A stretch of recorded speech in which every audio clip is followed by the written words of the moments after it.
Bien, ben merci. Pour me mettre à l'aise, Emmanuel m'a glissé dans l'oreille tout à l'heure que vous étiez un public très très exigeant et que Étienne Klein avait été absolument prodigieux ce matin.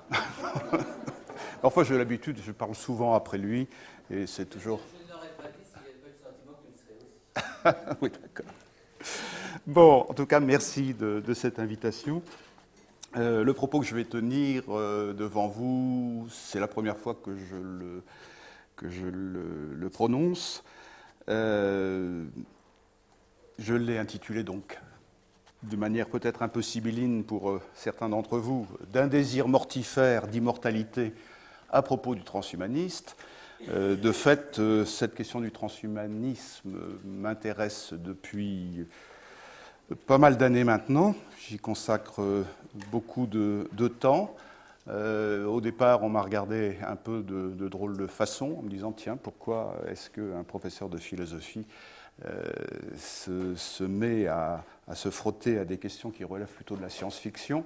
Et puis, progressivement, j'ai la satisfaction de voir que cette question du transhumanisme est prise de plus en plus au sérieux, sinon au niveau académique, au moins en tout cas au niveau des décideurs, comme on les appelle, qu'ils soient politiques, économiques ou même industriels, puisque c'est souvent dans ces milieux-là que je suis amené à intervenir pour expliquer les choses un peu que je vais vous expliquer dans un instant. Ce qu'on entend par ce transhumanisme, ce qu'on doit en attendre et en redouter, et quel type de questionnement il nous invite à poser. C'est peut-être sur ce dernier aspect que je mettrai l'accent, parce que ce qui constitue la philosophie pour moi, c'est évidemment le questionnement, et ce transhumanisme, ne manque pas d'apporter un lot de questions et de fonctionner un petit peu comme un miroir pour nous renvoie à un certain nombre de nos croyances, de nos aspirations, de nos idéaux. Et c'est ça que je vais aborder. Mais je vais l'aborder par cette entrée qui n'est pas tout à fait étroite, mais qui est celle de l'immortalité. Alors, je partirai d'un constat que vous avez peut-être fait comme moi, à savoir, on découvre que le thème de l'immortalité est un thème qui se banalise. On en parle de manière de plus en plus, sinon décontractée, de moins décrispée. Ma surprise date maintenant de 2 ou 3 ans, lorsque le journal Le Monde, d'une part, avait consacré une double page au cours de l'été, je crois, 2011, à l'immortalité, et puis plus récemment, Le Monde 2 a consacré aussi tout un dossier et sa première page à la question de l'immortalité. Donc c'est quelque chose qui est un petit peu surprenant, de voir que cette question n'est plus réservée au milieu religieux ou au milieu un peu décoiffant des spécialistes de science-fiction. Aujourd'hui, on se pose une question qui paraît complètement extravagante, mais la question suivante, c'est de savoir si l'humain qui vivra 1000 ans est-il déjà né? C'est une question qui se trouve posée sans plus de complexe que cela. Est-ce que l'homme qui vivra 1000 ans est déjà né? Alors, évidemment, tempérons un petit peu le propos. L'immortalité dont on parle, elle est plus facilement associée à une longévité infinie. On a le sentiment aujourd'hui qu'on va peut-être pouvoir doter les humains que nous sommes des capacités qui vont permettre de prolonger leur longévité au-delà de tout ce qu'on a pu jusqu'à présent imaginer. Alors, ça donne évidemment lieu à des représentations et à des annonces qui sont souvent simplistes. Par exemple, celle-ci, vous avez, comme moi aussi, entendu parler de l'homme augmenté. L'homme augmenté est également une expression désormais labellisée. Là aussi, il y a encore 3 ans, l'homme augmenté, on se demandait ce qu'on entendait par là. Et puis aujourd'hui, je vois que dans tous les milieux médicaux, on parle de... Oh, merci beaucoup. on parle très sérieusement de l'homme augmenté. Demain, j'étais invité à un congrès à Lille sur les questions de soins palliatifs, et évidemment, c'était dans le cadre d'une demi-journée consacrée à l'homme augmenté. Alors cet homme augmenté, pour tout à fait dégonfler la baudruche, je dirais que ce qu'on entend par l'homme augmenté, c'est l'homme tel que les neurosciences peuvent le booster, et tel que les biotechnologies associées à l'art des prothèses peuvent également le galvaniser. Donc un homme augmenté, c'est grosso modo un homme qui est doté des moyens qui lui permettent de ne pas dormir, qui lui permettent de calculer plus vite, qui lui permettent de voir plus loin, et éventuellement la nuit, et qui lui permettent aussi, grâce à des exosquelettes, de porter des poids considérables sur les champs de bataille, par exemple. Donc, l'homme augmenté, c'est aussi un personnage qui appartient à notre contemporanéité. Alors, en ce qui concerne l'immortalité, eh bien, on voit évidemment très très facilement le moment où cet homme augmenté pourra bénéficier d'organes de rechange, des organes qui ne proviendront pas de greffe, parce que ça c'est déjà le cas, mais qui proviendront plutôt d'autogreffe, puisque grâce à la manipulation des cellules souches, on pourra mettre en culture des organes de rechange qui auront ce grand mérite de ne plus être rejetés par l'organisme. Donc, pourquoi pas imaginer effectivement un homme qui, à la demande, pourrait bénéficier d'un renouvellement de ses organes, et donc la longévité pourrait être prolongée quasiment indéfiniment. Et puis, l'autre personnage qui fait partie aussi de notre temps et qui est crédité d'un pouvoir, du pouvoir de prolonger son existence indéfiniment, c'est l'homme dont le cerveau aurait pu être copié sur un dispositif, via un dispositif informatique, donc simuler le contenu d'un cerveau et transformer ce contenu en un logiciel qu'on pourrait tout simplement installer sur d'autres corps, sur d'autres supports, etc. Et donc ça, c'est l'illusion grandiose qu'on appelle l'uploading, le mind uploading, le téléchargement de la conscience sur des supports inaltérables. Bon, et ça aussi, ça fait partie de la mythologie de l'immortalité dont on parle volontiers aujourd'hui, plus simplement, plus seulement dans les milieux transhumanistes, mais dans un contexte déjà beaucoup plus large. Donc, c'est mon premier constat. On a affaire aujourd'hui à quantité d'arguments qui viennent témoigner du fait que la question de l'immortalité peut se poser très sérieusement, et peut même devenir l'objet de programmes technoscientifiques. Et en tout cas, les espoirs mis depuis toujours dans l'immortalité trouvent aujourd'hui une figuration tangible. Le deuxième constat que je voudrais faire, avant d'aller plus loin, concerne plus directement le transhumanisme. Donc je disais à l'instant que ce vocable transhumanisme est lui aussi passé sinon dans le langage commun, en tout cas il ne surprend plus, et on est de plus en plus nombreux à croire savoir ce dont il retourne. Alors de quoi est-ce qu'il est question lorsqu'on parle de transhumanisme ? Bien, d'abord d'un certain nombre d'associations, souvent très très représentées sur le web, et c'est là qu'on peut glaner les meilleures informations concernant ce mouvement, ou cette association. Une association qui n'est plus tout récente, la première association mondiale du transhumanisme date de 1998, vous voyez. Elle avait été fondée par un Suédois qui s'appelle Nick Bostrom. Il y a eu un autre qui s'appelle Max More, enfin j'évoquerai peut-être les noms et les associations en question.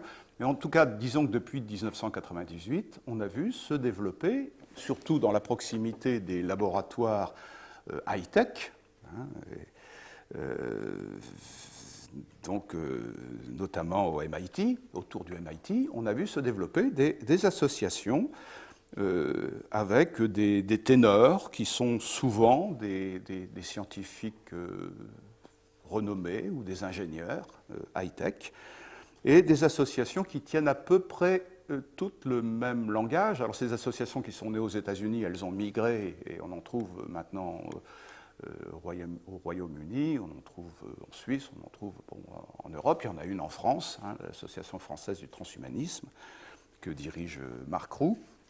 Bon, donc ces associations se sont multipliées. On ne peut pas dire qu'il y ait des adhésions qui sont fantastiques dans ces associations, mais à chaque fois qu'elles créent un événement, c'est surtout vrai en Californie, eh bien, elles regroupent énormément de gens. Et puis, bon, on peut vérifier que le relais d'Internet fonctionne très très bien autour des problématiques que soulèvent ces associations. Alors en gros, je disais à peu près une posture équivalente parmi toutes ces associations. La posture, c'est de dire, voilà, aujourd'hui, on a des technologies, des sciences et des technologies qui nous permettent de réaliser enfin ce dont rêvent les humains depuis toujours, et surtout réaliser le rêve qui s'est forgé essentiellement au XVIIIe siècle, au siècle des Lumières, lorsque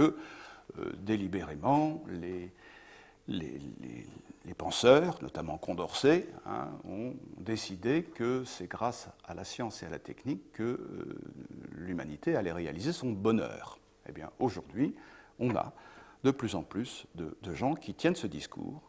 Les high-tech sont à portée et vont nous permettre d'obtenir la satisfaction qu'on attend depuis toujours. Alors, je reviendrai évidemment sur les éléments de cette satisfaction et de savoir, au fond, pour ces gens-là, qu'est-ce qui fait qu'on pourrait désigner un état comme l'état de bonheur de l'humanité. Ça, on y reviendra, mais je peux d'emblée donner un certain nombre d'indices en vous disant que l'un des grands événements aux États-Unis a été la remise d'un rapport commandé par l'État américain en 2002, un rapport qu'on a appelé le rapport sur la convergence technologique, et qui a labellisé ou accrédité un label bien connu maintenant, qui a un acronyme. Cet acronyme, c'est NBIC.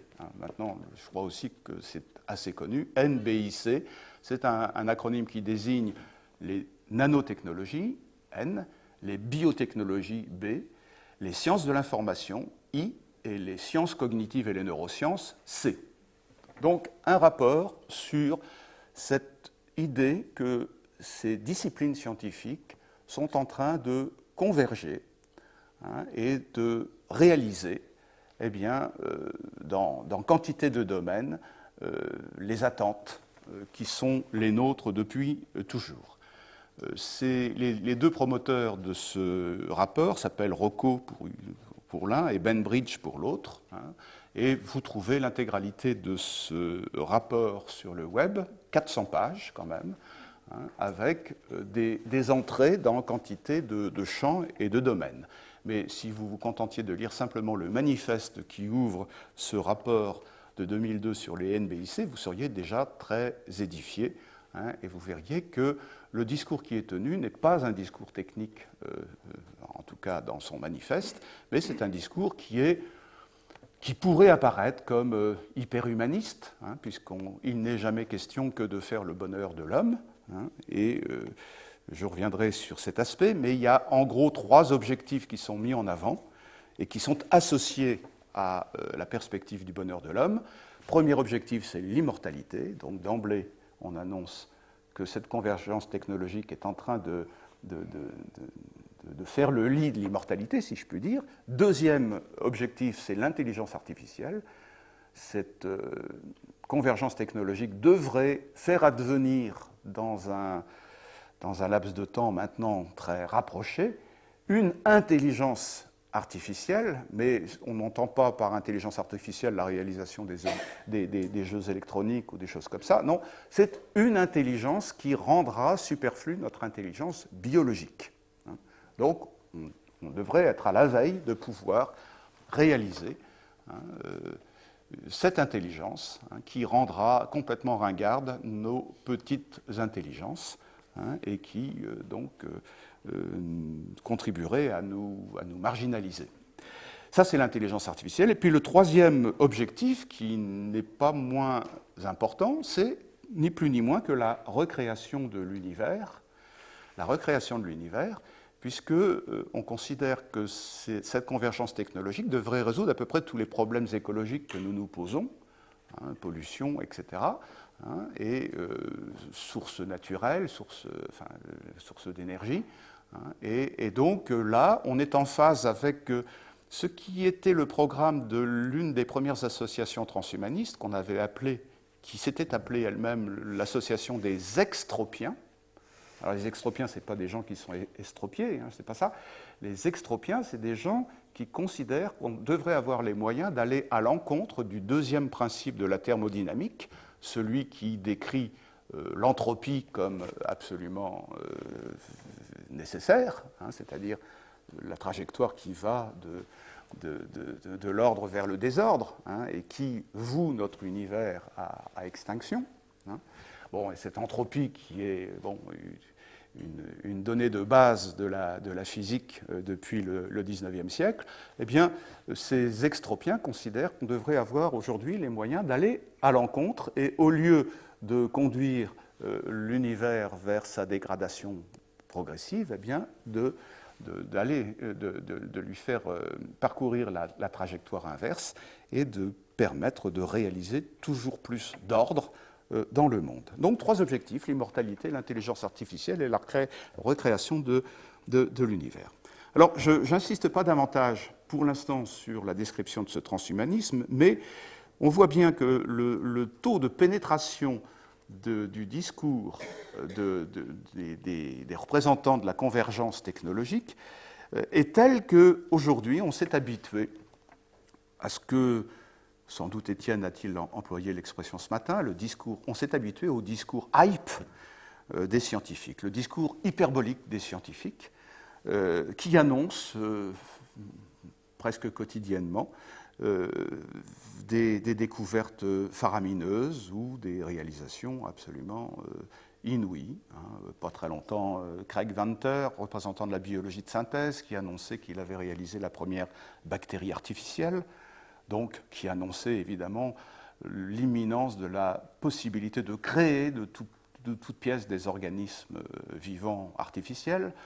Ou plus récemment, le patron du grand laboratoire de Lausanne, le Human Brain Project, il s'appelle Terry McCram, qui venait en Europe, en France plus exactement, chercher 1 milliard d'euros, qu'on lui a donné d'ailleurs, pour réaliser un cerveau artificiel. Bon, toutes ces annonces hyperboliques, dès qu'on suit un petit peu l'actualité scientifique et technique, on s'aperçoit que ce discours hype est de plus en plus répandu et il est adossé sur les manifestes et les illusions, je ne devrais pas dire illusions, mais disons la prospective alimentée par ces transhumanistes.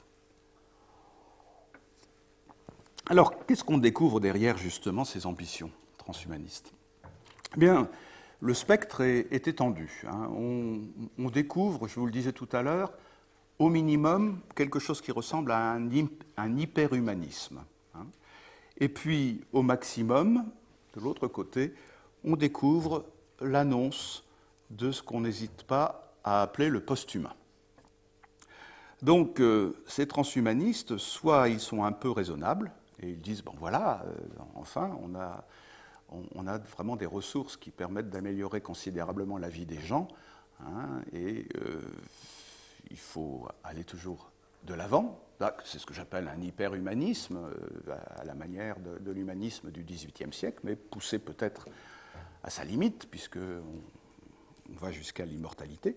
Et puis, il y a d'un autre côté ceux qui vont beaucoup plus loin et disent qu'aujourd'hui, on a les moyens de préparer la venue de l'au-delà de l'humain.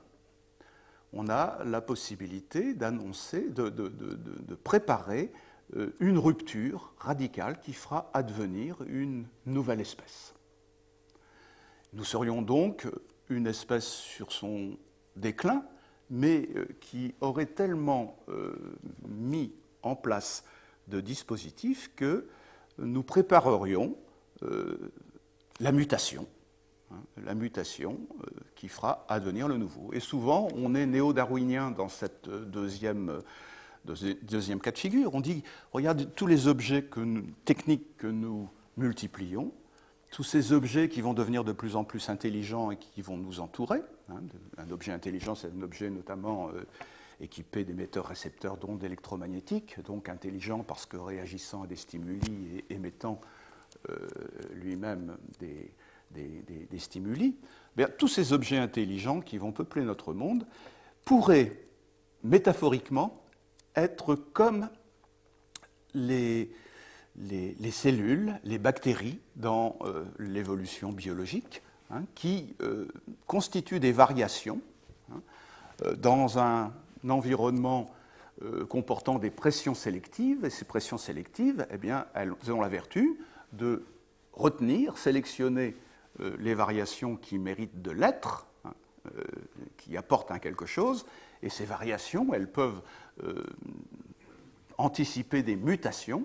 Et ces mutations, elles peuvent faire advenir de nouvelles espèces. Donc ce qui s'est passé depuis toujours dans la nature, nous pourrions, d'une certaine façon, le réaliser, non pas dans la nature, mais dans ce milieu hyper technologisé qui est le nôtre.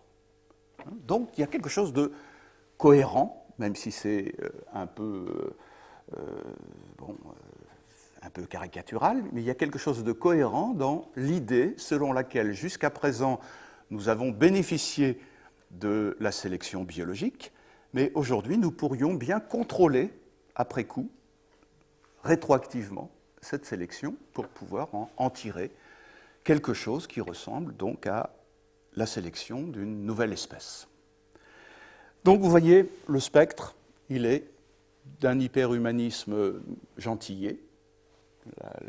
L'Association française du transhumanisme est complètement là-dessus, jusqu'à quelque chose de beaucoup plus étonnant, et je citerai sans doute le nom de Ray Kurzweil aux États-Unis, qui prône l'avènement de ce qu'il appelle la singularité, et il est persuadé que dans peu de temps, cette intelligence non biologique qu'on fera advenir fera émerger la singularité, et par définition, la singularité, on ne peut pas la décrire, on ne sait pas ce que c'est, mais il y aura quelque chose qui rendra l'humanité que nous sommes obsolète. Ça ne veut pas dire que nous mourrons du jour au lendemain, mais nous serons assujettis à ce quelque chose de plus puissant que nous, qui, dans le pire des cas, nous esclavagiserait, et dans le meilleur des cas, nous permettrait de coexister avec elle.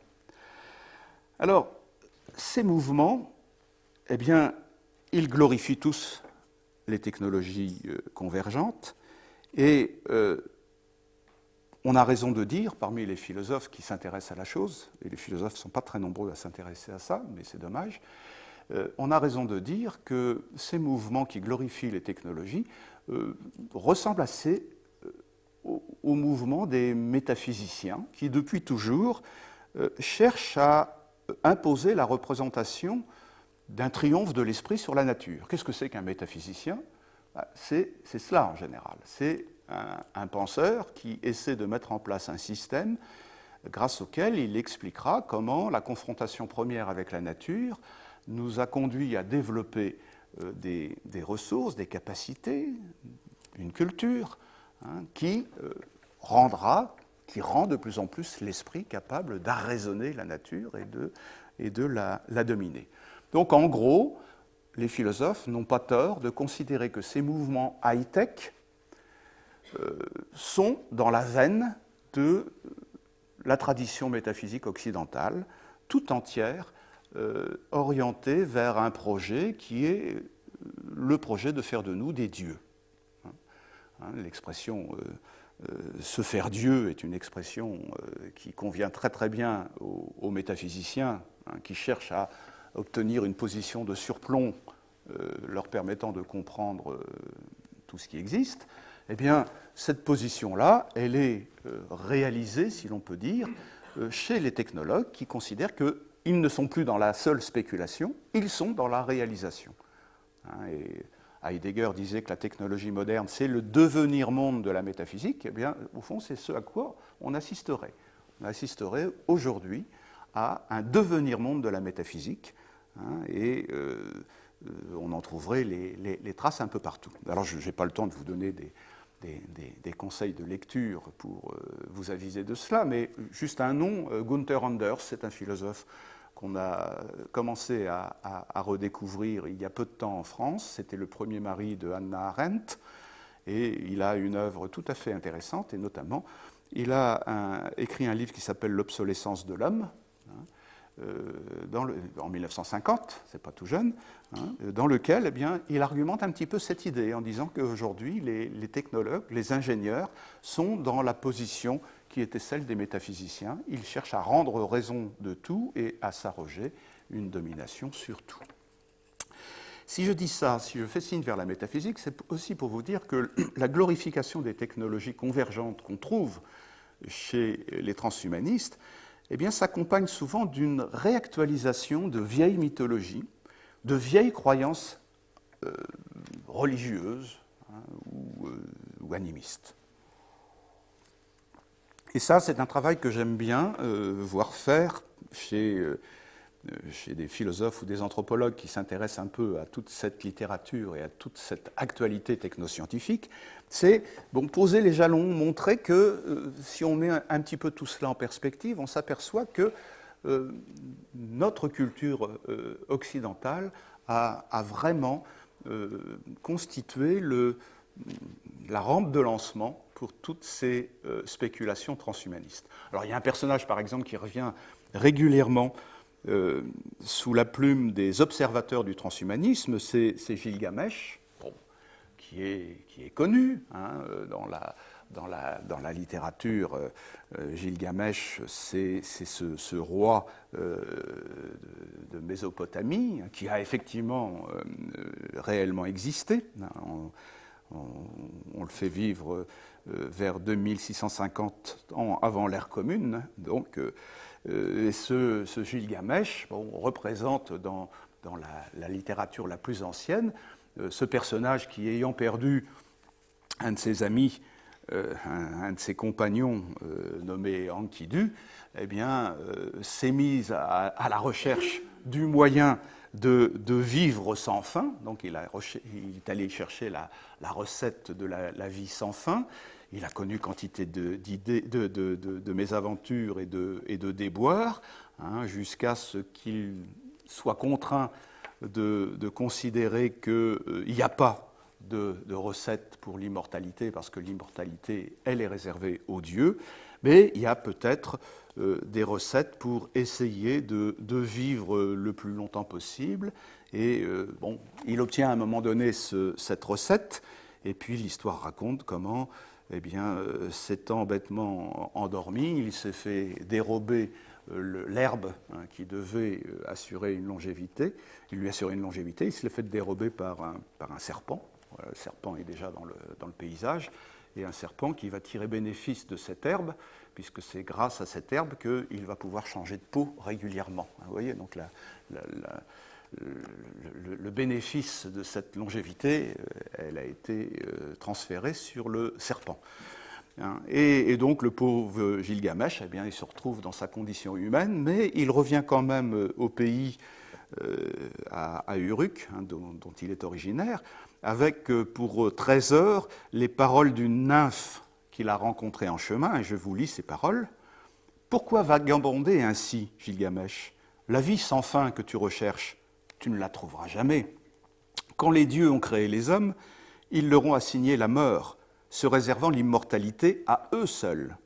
Toi, plutôt, remplis-toi la panse, demeure en gaieté jour et nuit.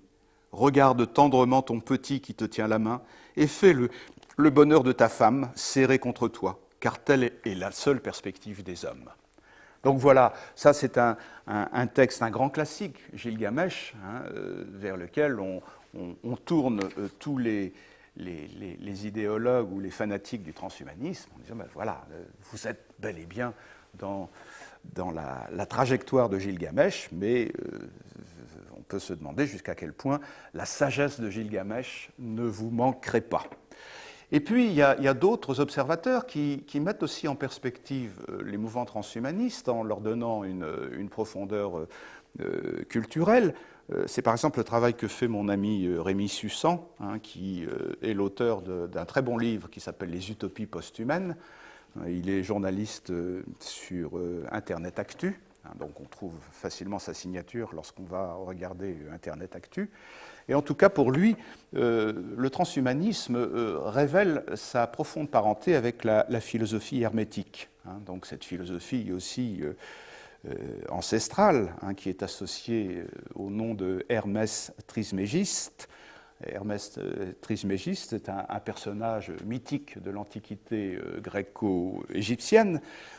Son nom, ou en tout cas sa qualité, elle est issue de la rencontre entre Hermès, Hermès donc le dieu de la communication, le dieu de l'échange, mais aussi le dieu de la technique, en tant qu'elle favorise l'échange. Et donc c'est Hermès et puis c'est Thoth. Thoth, il est connu notamment par Platon pour être le dieu de la connaissance.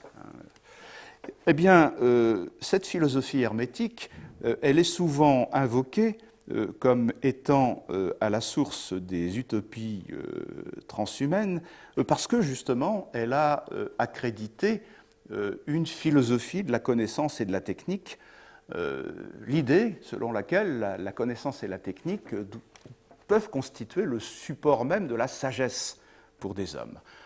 Et cette philosophie de Hermès Trismégiste, on va la voir ressurgir à la Renaissance européenne, où on va là aussi célébrer la connaissance, mais la connaissance dans un sens englobant, dans un sens totalisant, dans un sens donc encore considérablement religieux.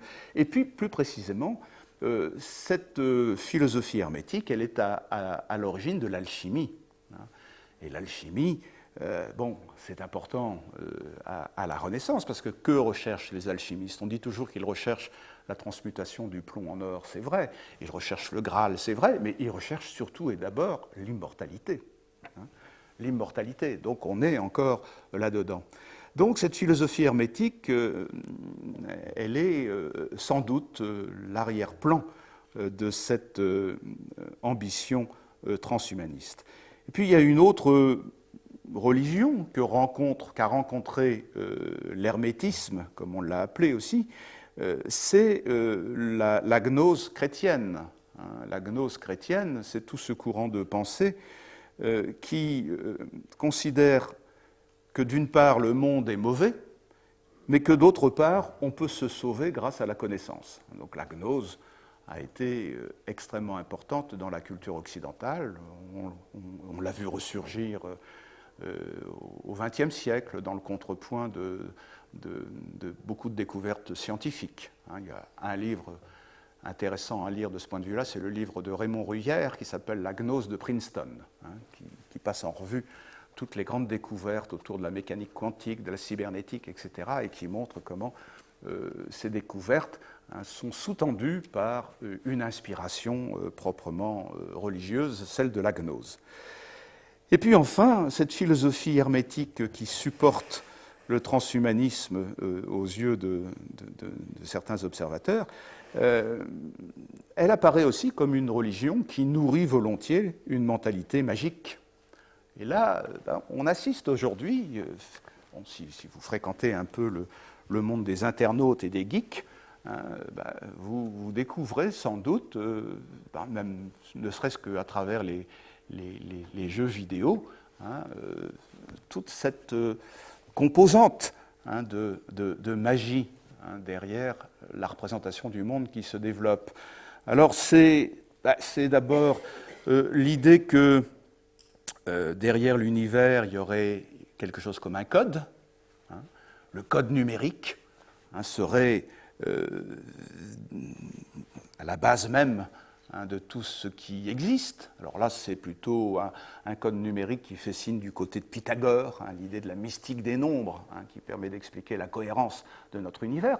Et puis, ça peut être un code alphabétique aussi, et c'est le code de la Kabbale, là, qui, lui aussi, fonctionne comme une clé d'explication de l'univers.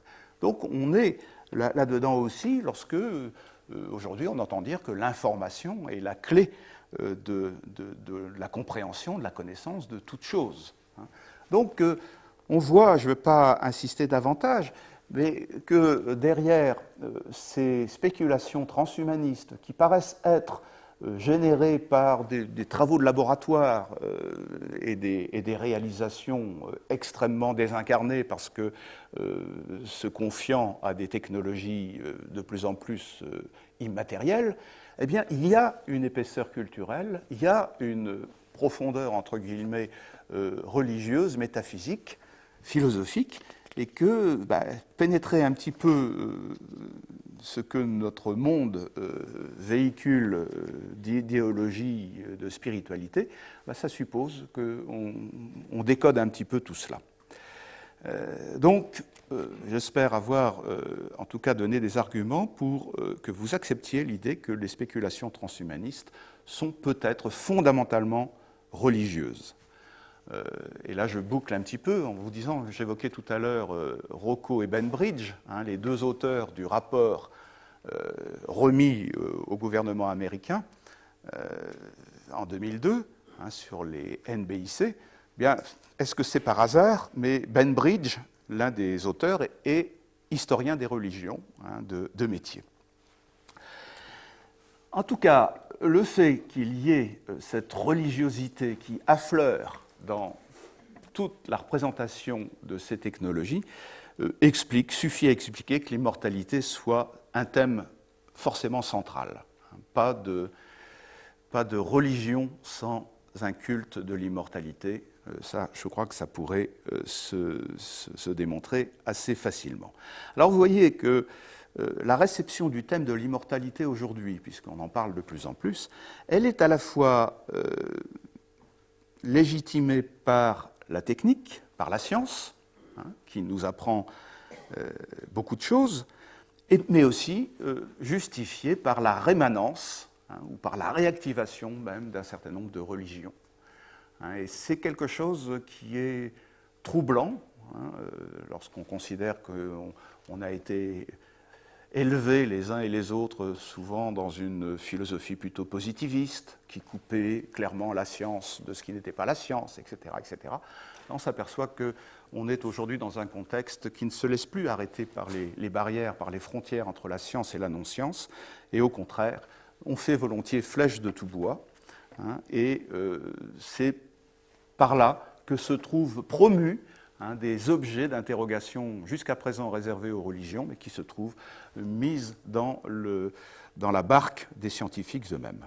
Alors, puisque je parle de l'immortalité essentiellement, si vous retrouvez le numéro du Monde 2 qui consacrait un dossier à la question, vous verrez, il y a notamment une interview de l'inénarrable et l'incontournable Axel Kahn, et qui, sans évidemment se faire le porte-flambeau du transhumanisme, parce qu'il est à distance de tout cela, mais il traduit quand même ce qui fait le fond de l'argumentation d'un certain nombre de transhumanistes, en disant, que voulez-vous ? Le darwinisme, le néo-darwinisme, qui est quand même la science dominante en matière de biologie, eh bien, ce néo-darwinisme, à propos du vieillissement et de la mort, il est très très embêté parce que du strict point de vue de la nécessité biologique, on ne comprend pas qu'il y ait vieillissement et mort. Il n'y a aucune nécessité biologique à ce que les organismes vivants vieillissent et meurent. La théorie évolutionniste doit expliquer comment des gènes se trouvent dupliqué, répliqué, comment il se trouve transmis, comment il se trouve optimisé, comment il se trouve légué, etc. Mais l'idée qu'il y ait besoin que les organismes que nous sommes et qui transmettons et optimisons des gènes, l'idée que ces organismes doivent vieillir et mourir, ça n'est pas expliqué par la théorie darwinienne. Et la conséquence qu'on en tire, un petit peu partout, revient à dire ceci: le vieillissement et la mort sont comme des maladies dont on devrait pouvoir guérir. C'est des ratés, mais qui n'ont pas de nécessité biologique et que, par conséquent, nous devrions pouvoir rectifier. Et ça, c'est quand même une idée qui est de plus en plus accréditée. Le vieillissement, c'est une maladie, la mort, c'est une maladie. Donc, mettons la science sur le coup, hein, et peut-être peut-on espérer en venir à bout. Et de fait, eh bien, l'immortalité, elle est espérée par les gens qui travaillent sur la télomérase. Il y a eu un prix Nobel de médecine il y a quelques années pour des travaux sur la télomérase. Vous savez, c'est cette enzyme qui régule la longueur des télomères. Vous savez qu'au bout de nos chromosomes, nous avons une espèce de queue qu'on appelle les télomères. Les télomères, marquent l'indice du renouvellement des cellules. Plus nos cellules se renouvellent et plus la queue, ces télomères, raccourcissent. Et donc il y a là presque l'indication de la marque d'un vieillissement fonctionnel. Et la télomérase, c'est l'enzyme qui permettrait, si on maîtrisait vraiment le fonctionnement, de ralentir soit le raccourcissement des télomères, voire même qui permettrait de le bloquer. Donc, et du coup, qui permettrait de réaliser quelque chose comme l'immortalité, puisque si nos cellules conservent la capacité de se renouveler indéfiniment, il n'y a aucune raison qu'on meure, sinon par accident.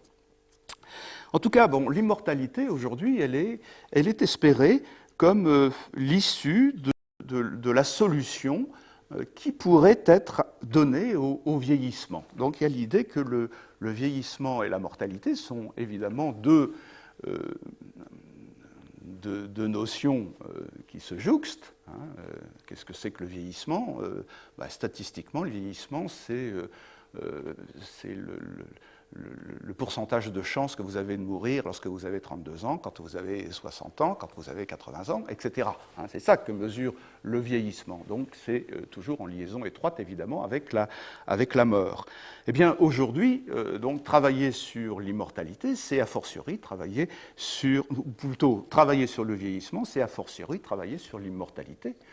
Et c'est pourquoi des scientifiques qui sont vraiment au-delà de toute réflexion philosophique, sociologique, métaphysique, se trouvent néanmoins embringués dans des problématiques liées à l'immortalité parce qu'ils travaillent sur le vieillissement.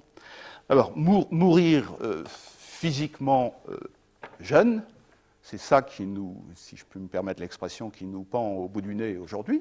Nous allons sans doute pouvoir obtenir des réalisations formidables en termes de limitation des signes du vieillissement, et donc nous pouvons nous attendre de plus en plus à mourir physiquement jeune, et c'est ça qui nous est de plus en plus insupportable, et c'est la raison pour laquelle c'est perçu même comme une injustice que la science devrait pouvoir permettre de réparer, et la question de l'immortalité apparaît comme cette réparation de l'injustice. Alors si j'insiste un petit peu sur la liaison entre vieillissement et immortalité, ou lutte contre le vieillissement et lutte contre la mort, c'est que là aussi, on a dans la mythologie des exemples de bévues qui ont été commises, qu'on ne voudrait pas voir se reproduire. Vous connaissez tous, je pense, la déesse Eos, non, qu'on appelle aussi Horreur. Et cette déesse, qui est souvent décrite dans la mythologie comme une, j'allais dire comme une femme libérée, enfin en tout cas comme une femme qui multiplie les amours et les amants. Bon, elle est tombée très très amoureuse d'un mortel qui s'appelle Titon. Et cette déesse Éos a réclamé à Zeus l'immortalité pour son amant. Elle l'a obtenue, mais elle avait oublié une chose, c'était de lui demander aussi qu'il ne vieillisse pas, cet amant. Et résultat, Titon est immortel, mais il vieillit, il vieillit, il vieillit, il devient vraiment complètement inutilisable. Et évidemment, Éos ne peut que s'en lasser, et à la fin, elle le transforme en cigale. Bon, il est tout rabougri, donc il ne mérite pas autre chose que le statut de cigale. Mais en tout cas, cette belle histoire, si l'on peut dire, racontée par Hésiode, cette belle histoire, elle a mis en avant que la sagesse de l'homme est de prendre en compte dans son combat et le vieillissement et la mort, mais de ne pas les dissocier. Et aujourd'hui, l'approche de la lutte contre la mort et contre le vieillissement, on voit bien, elle est à la fois technique, il faut bien manipuler le vivant pour obtenir quelque chose de cet ordre-là, et religieuse, puisqu'il s'agit de vouloir transgresser la condition humaine. Alors, qu'objectent les philosophes à tout cela ? Bon, j'ai fait une espèce d'état des lieux un petit peu large sur ces questions-là. Je ne suis pas rentré dans les détails scientifiques et techniques parce que ça n'est pas de ma compétence. Je m'en tiens aux représentations. Mais que peuvent objecter des philosophes à cette volonté d'en finir et avec le vieillissement et avec la mort ? Alors, je vais dire les choses d'abord très très simples. La première objection, c'est de dire, un petit peu comme disait la nymphe tout à l'heure à Gilgamesh, péché d'orgueil, péché d'outrecuidance, ou en tout cas non prise en considération de la nature humaine qui est faite pour la mort et qui n'est pas faite pour l'immortalité. Bon, c'est une objection qu'on peut étayer, ne serait-ce qu'en recourant par exemple à Platon, en disant la nature de l'homme, elle est foncièrement érotique. Qu'est-ce que c'est pour l'homme que d'avoir une nature érotique ? C'est d'être un être tel que le dieu Eros le représente dans le dialogue de Platon qui s'appelle Le Banquet, et qui raconte que l'homme, ou en tout cas le sage, est quelqu'un qui est foncièrement déchiré entre une ascendance qui le tourne vers l'éternel parce qu'il est fils d'un dieu qui s'appelle Poros, mais il est également fils d'une mère qui s'appelle Pénia et qui est la pauvreté personnifiée, incarnée. Donc, nous, les humains, nous sommes déchirés entre le manque lié à notre ascendance maternelle et l'aspiration à la totalité, la suffisance, qui est celle du Dieu, qui nous vient de Poros. Et la nature érotique, notre nature érotique, eh bien, elle tient là-dedans. Nous sommes animés d'un désir d'éternité dont nous ne nous satisferons jamais, nous n'atteindrons jamais cette éternité, mais nous sommes continuellement dans la tension. C'est ça qui fait notre grandeur, c'est ça qui fait notre pathétique, mais c'est avec quoi nous avons affaire, nous, les humains. Eh bien, c'est une objection qu'on peut évidemment faire à ceux qui aujourd'hui nous font miroiter l'immortalité, et de dire, mais au fond, qu'est-ce que vous voulez en nous donnant l'immortalité, sinon nous inviter à abandonner cette nature érotique et nous inviter, au fond, à cesser d'être des êtres de tension et vouloir faire que nous soyons des êtres d'impassibilité. Au fond, vous voulez faire de nous des dieux, mais sitôt que nous serons des dieux, nous cesserons d'abord de philosopher. Platon dit très, très joliment, il dit les dieux ne s'occupent pas à philosopher. Ils ne s'occupent pas à philosopher, puisqu'ils sont dans la réconciliation avec eux-mêmes, alors qu'un humain est toujours dans l'irréconciliation. Donc il est toujours à l'affût du questionnement et de la réponse qui ne satisfait jamais durablement et qu'il est toujours obligé de relancer. Donc, objection à l'immortalité, la nature humaine telle que, en tout cas, la philosophie occidentale ne sait plus à la décrire. La deuxième objection me paraît peut-être plus originale et plus intéressante. Je ne l'ai pas vu beaucoup formulée, mais enfin, je m'aventure à la construire, en disant qu'au fond, les transhumanistes me paraissent être saisis du vertige de la duplication contre la reproduction. Au fond, les transhumanistes qui suivent de près les développements des technologies contemporaines, eh bien, sont pris par cette idéologie de la réplication. Nos technologies sont d'abord et avant tout des technologies qui nous donnent un pouvoir, mais un pouvoir basé d'abord sur la multiplication des objets. Les technologies que nous valorisons sont des technologies qui permettent de multiplier des objets ou qui permettent que cette multiplication se réalise éventuellement sans nous. Bon, si je voulais donner deux exemples très très contemporains, je dirais qu'aujourd'hui, par exemple, on s'enthousiasme considérablement à propos de l'imprimante 3D. L'imprimante 3D qui permettra donc de dupliquer des objets et à distance. Donc, il y a déjà des fantasmes considérables, des marchands de pizza qui vous enverrez votre pizza directement par voie d'imprimante, etc. Donc, il y a des choses qui sont étonnantes, mais qui vont se réaliser, évidemment, et qui témoignent simplement de cette espèce de vertige de la duplication. Et puis, il y a le domaine de la biologie de synthèse, où on voit bien que les biologistes qui travaillent dans ce champ-là s'amusent à hybrider du biologique et de l'électronique, et puis voir ce que ça fait, et assister à la duplication des créatures qu'ils peuvent réaliser. Donc, je résume, le transhumanisme me paraît être fondamentalement hanté par la réplication, duplication du même, et beaucoup moins pour la reproduction telle que j'en parlerai dans un instant.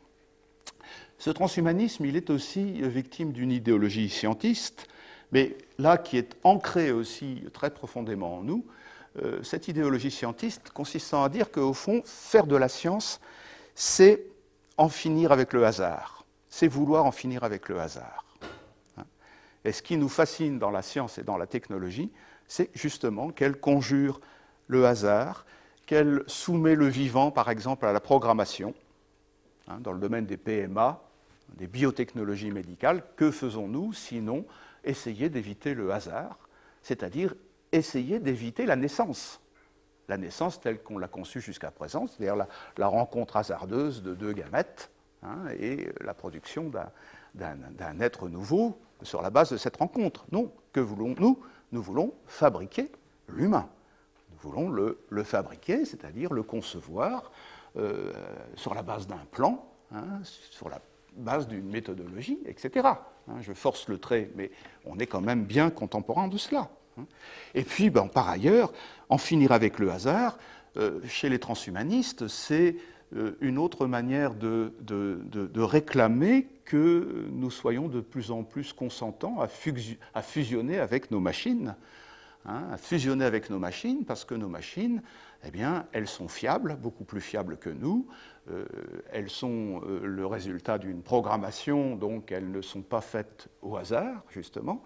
Donc voilà, le transhumanisme, il veut la réplication plutôt que la reproduction. Ça se voit dans son ambition d'adhérer à des programmes qui visent à exclure le hasard, et on le voit bien dans le domaine des procréations.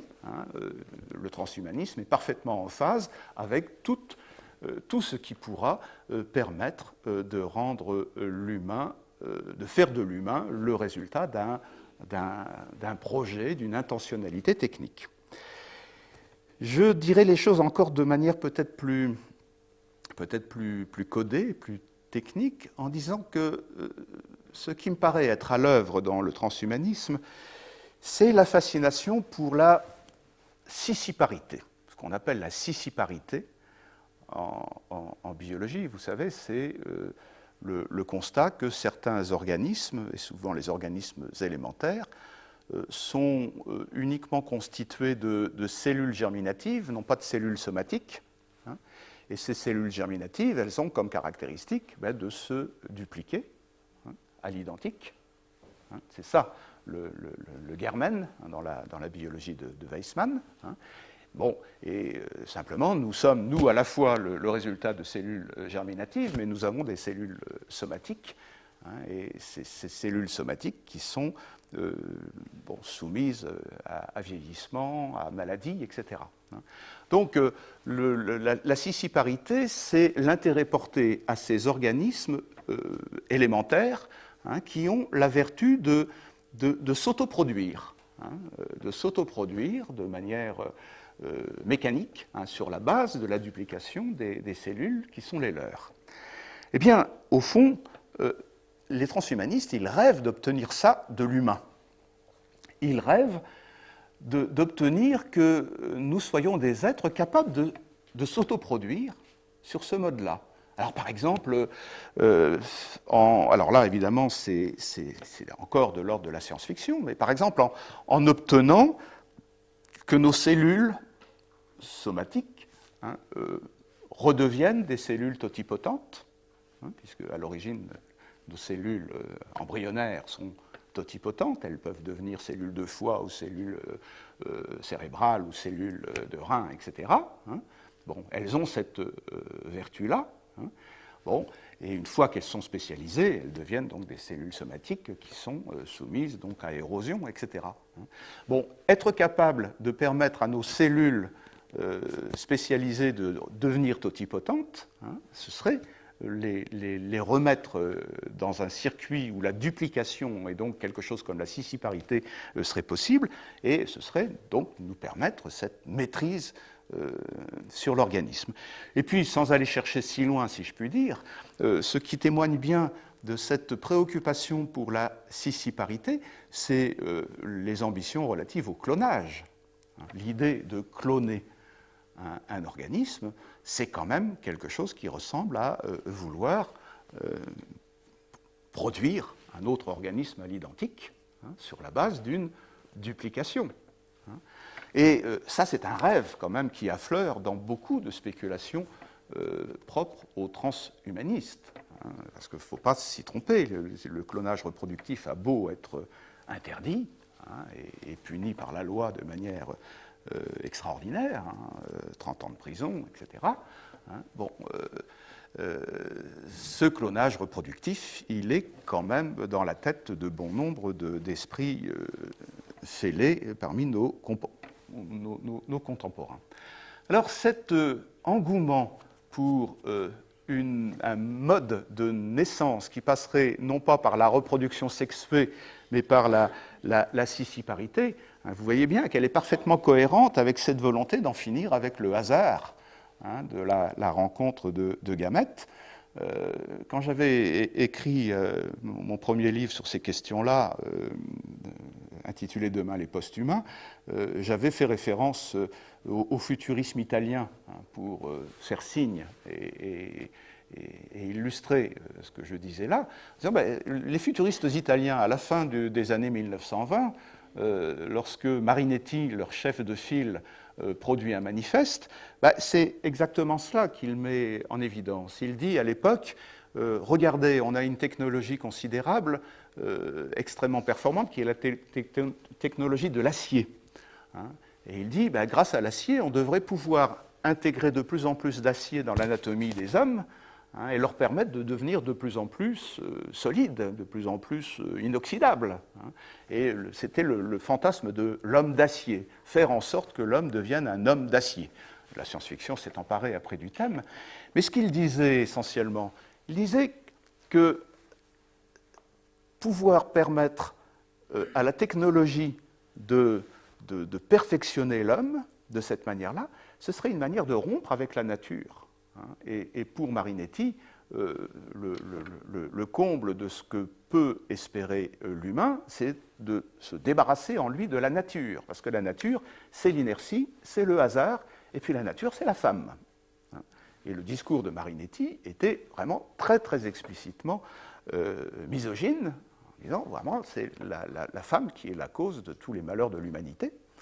Et si on peut mettre en œuvre les moyens d'une procréation qui se passerait de la reproduction sexuée, alors on aura réalisé le meilleur que peut espérer l'humanité. Donc on voit que tout cela est très cohérent et n'est pas du tout absent aujourd'hui d'un certain nombre de préoccupations. Donc vous voyez, vouloir la scissiparité plutôt que la reproduction sexuée, en disant que la reproduction sexuelle, là aussi, elle n'est pas nécessaire biologiquement. D'un point de vue darwinien, l'espèce humaine a élu, entre guillemets, la reproduction sexuée comme le meilleur moyen de reproduire les organismes, mais elle aurait pu élire un autre moyen. Il n'y a aucune nécessité non plus biologique à ce que nous satisfaisions à une reproduction sexuée. Alors, si je reprends ce que je disais tout à l'heure concernant le désir d'éternité attaché à la figure du dieu Eros et désir d'immortalité attaché peut-être à la figure d'Hermès Trismégiste ou d'autres, il faut bien voir que derrière le fantasme des transhumanistes concernant la génération, on évacue complètement aussi la dimension du désir. Il y a une désérotisation de l'espèce humaine dans le programme des transhumanistes qui est de plus en plus évidente. Supprimer le désir, ça fait partie de l'ambition transhumaniste. Parce que supprimer le désir, c'est supprimer le temps. Le désir est associé au temps. C'est supprimer la séparation. C'est supprimer le caractère incomplet des êtres que nous sommes. Nous sommes des êtres de désir parce que nous sommes des êtres de temps, des êtres incomplets et des êtres séparés.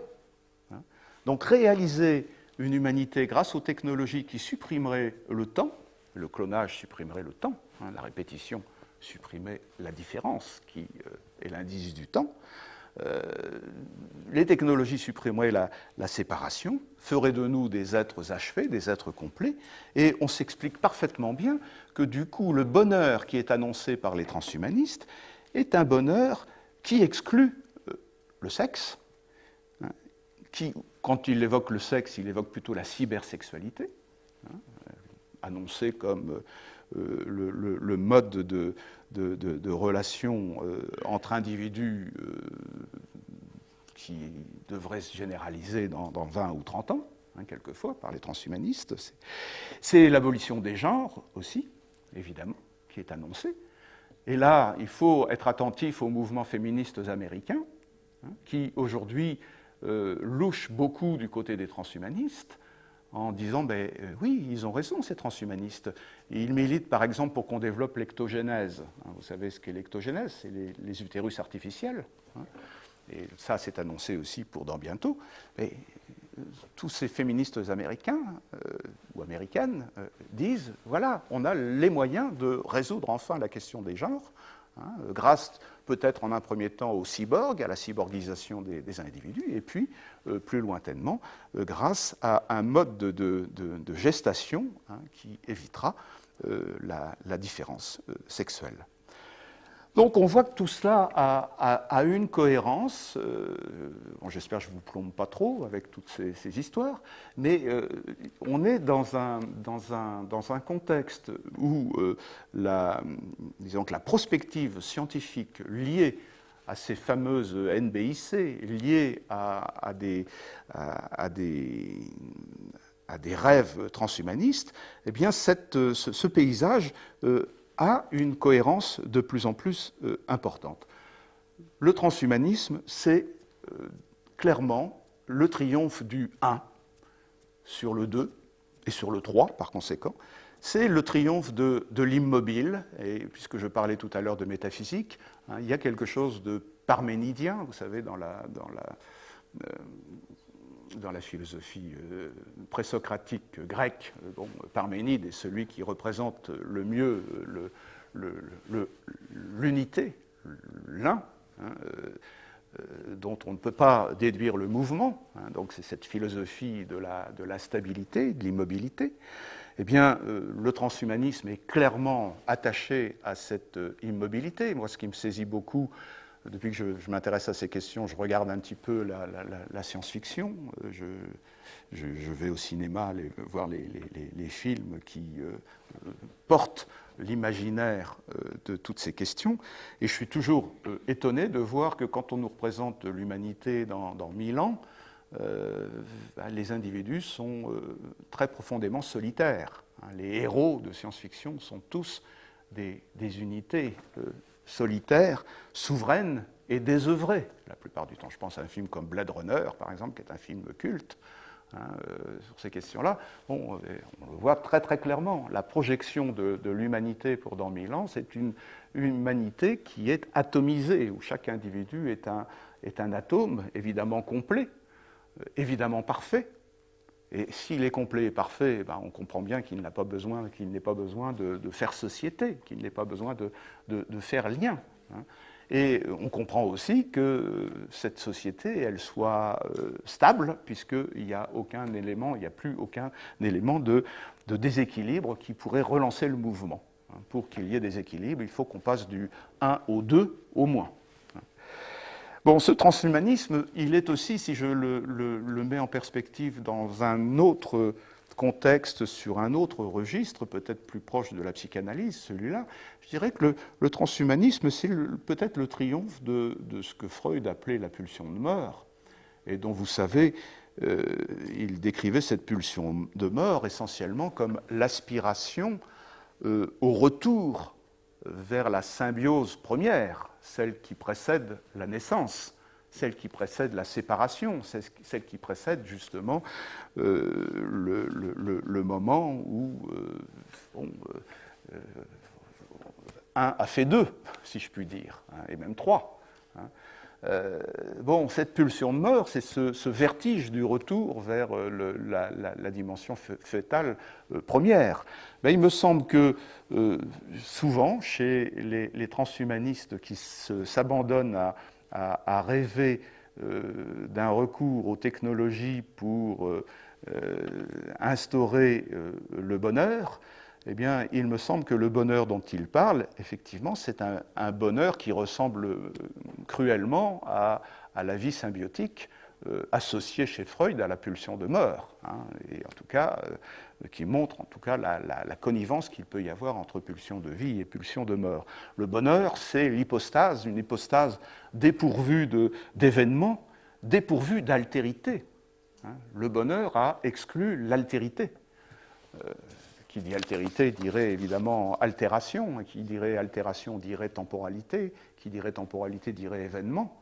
Eh bien non, le bonheur, il est dépourvu de l'événement, hein, précisément parce qu'il est dépourvu de l'altérité.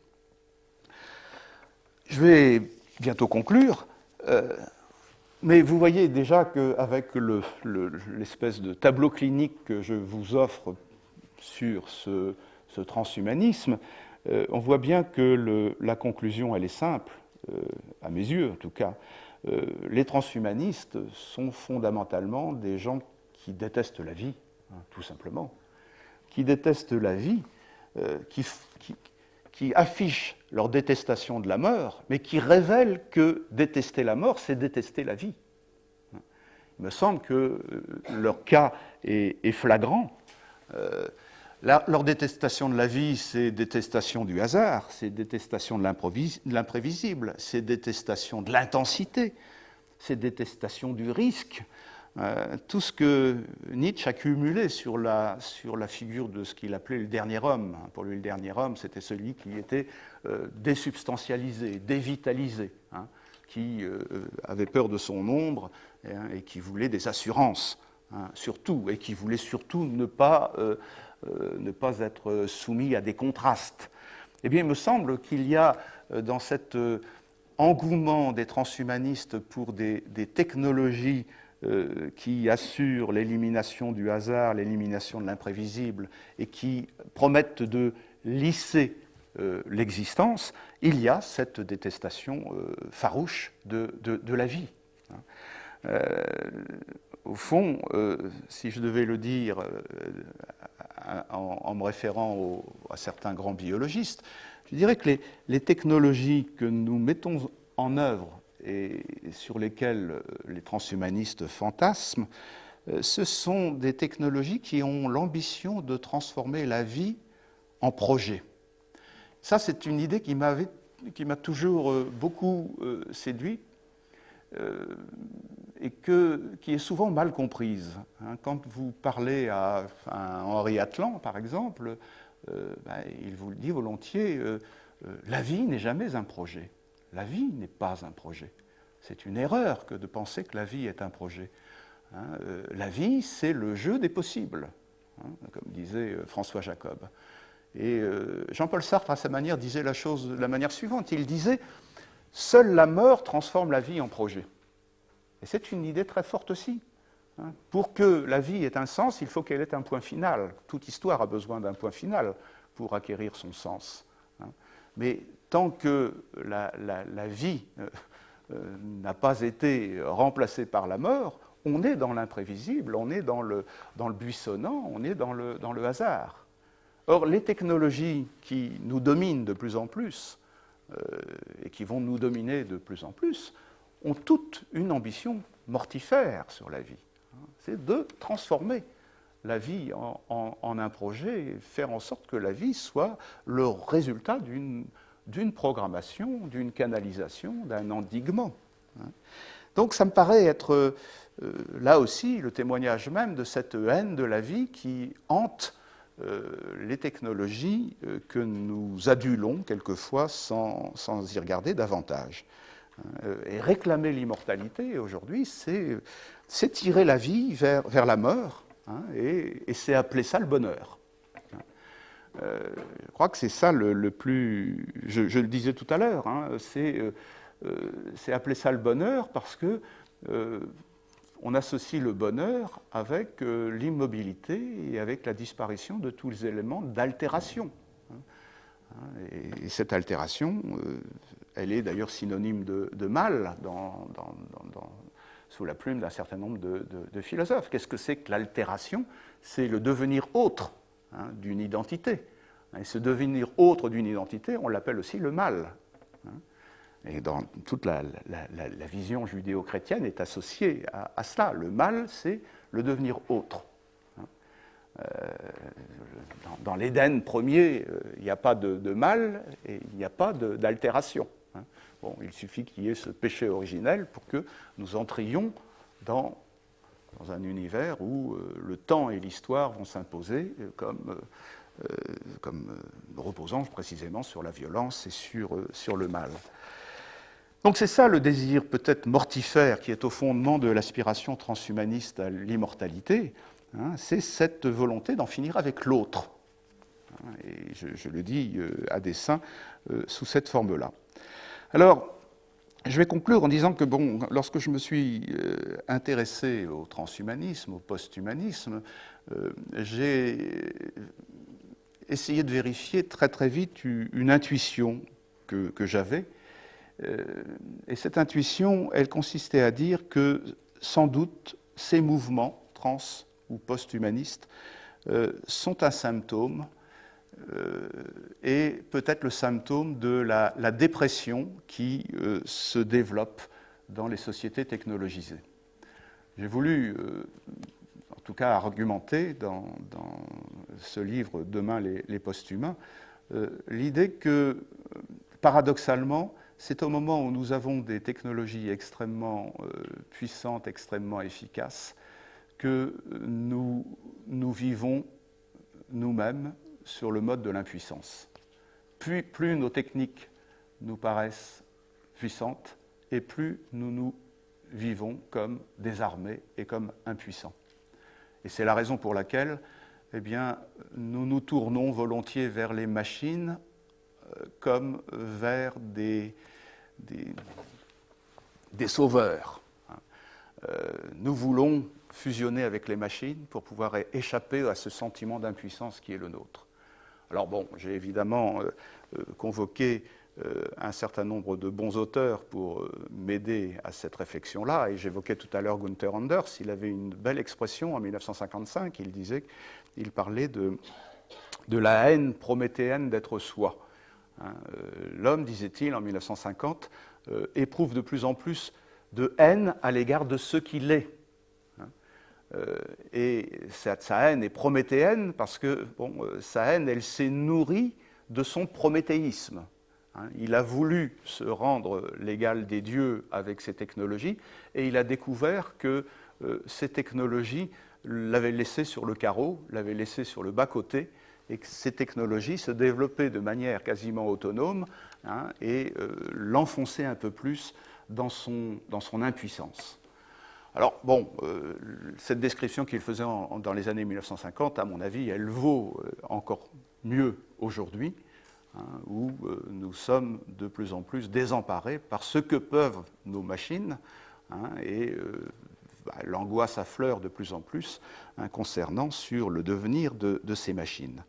Je crois que le transhumanisme, ça qualifie assez bien cette communauté d'individus qui sont peut-être plus clairvoyants que les autres concernant le devenir des machines, et qui soignent en quelque sorte leur dépression en annonçant que ces machines vont pouvoir les transmuter, leur faire perdre ce sentiment d'impuissance en les apparentant de plus en plus eux-mêmes à des machines.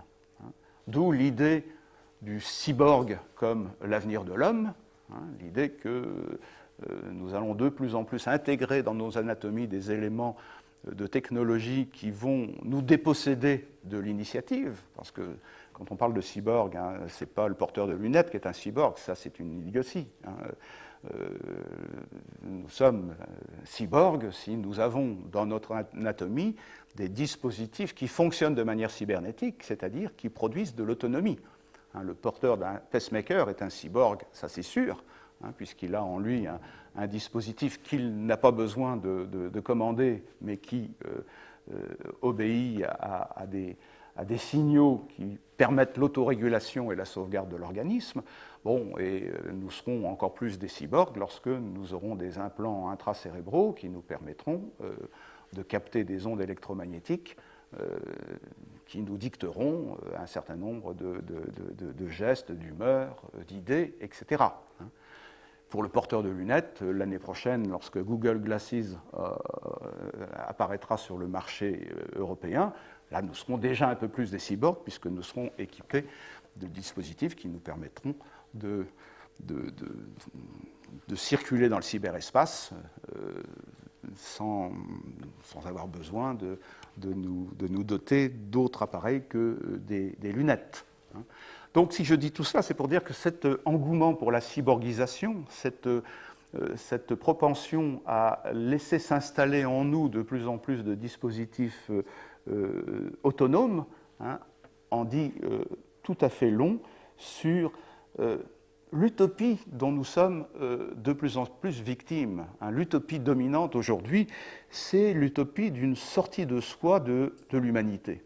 Au fond, nous mettons tout en œuvre pour échapper à ce que nous sommes. Pour échapper à ce que nous sommes. Si je devais faire le compte du bien fondé des NBIC à servir d'instrument d'orientation pour les transhumanistes, je dirais c'est simple. N comme nanotechnologie. On nous dit que les nanotechnologies vont nous permettre de nous soigner avec la nanomédecine, de cibler de plus en plus les médicaments, et ça c'est formidable, réparer notre ADN, etc. Donc nous allons pouvoir nous débarrasser de la maladie grâce à la nanomédecine, c'est ce qui nous est annoncé. Si vous prenez les biotechnologies, je n'y reviens pas longuement, mais on va être débarrassé de la naissance et on va enfin pouvoir fabriquer l'humain. Là aussi, on va être débarrassé de cette limitation constitutive qui faisait de nous des êtres finis. Hein. Si vous prenez les technologies d'information et de communication, ben vous voyez bien que là aussi, elles nous débarrassent des limitations qui sont les nôtres, puisqu'elles devraient nous permettre, par exemple, d'agir à distance sans avoir besoin de se déplacer. Bon, c'est déjà les tétraplégiques qui peuvent bénéficier d'ondes électromagnétiques pour réguler leur environnement, mais c'est à terme, évidemment, la possibilité d'exercer une influence non seulement sur l'environnement naturel d'un individu, mais son environnement social aussi. Et si vous prenez les neurosciences, bon, là aussi, on nous annonce que grâce aux neurosciences, on va pouvoir réguler les humeurs de telle sorte que nous ferons disparaître la souffrance et que nous ferons disparaître aussi le plaisir, hein, c'est-à-dire les contrastes de la vie psychique. Donc on voit bien que la convergence technologique qui nous est proposée comme l'instrument même de la transformation de l'humain, c'est une convergence qui permet simplement à l'humanité de cesser d'être l'humanité. Hein, car des êtres qui ne naîtront plus, des êtres qui ne souffriront plus, des êtres qui ne seront plus malades, des êtres qui ne vieilliront plus et qui ne mourront plus, j'ai du mal à imaginer qu'on puisse encore appeler ça l'humanité. Alors bon, je pourrais, mais je ne vais peut-être pas être plus long, donner un certain nombre de signes du bien fondé, à mon sens, de l'intuition selon laquelle les sociétés technologisées sont en train de développer des populations affectées par la dépression. Mais bon, je l'ai fait par ailleurs, montrer comment il y a un rejet du corps individué, il y a un rejet de la biologie.